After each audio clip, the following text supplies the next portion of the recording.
TRS తనపై చేసిన ఆరోపణలు నిరూపిస్తే ఎమ్మెల్యే పదవికి రాజీనామా చేస్తానన్నారు కడియం శ్రీహరి. సవాల్ చేసి నెల దాటిపోయిందని అన్నారు. కానీ ఒక్కరు కూడా మళ్లీ మాట్లాడలేదని తెలిపారు. బీఫామ్తో పాటు డబ్బులు తెచ్చుకున్నారని తనపై ఆరోపణలు చేస్తున్నారంటూ ఆగ్రహం వ్యక్తం చేశారు కడియం శ్రీహరి.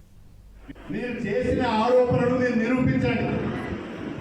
ఒకసారి దేవుడు పుట్టల కాడికి పోయిరండి. నిజంగా 2000 ఎకరాల భూమి కడియం శ్రీహరి ఆక్రమించిందా చూడండి. అదేవిధంగా ఒకసారి కేసీఆర్నో కేటీఆర్నో హరీష్ రావును అడగండి, నాకు బీఫామ్ కానీ డబ్బులు కానీ ఇచ్చారా అని.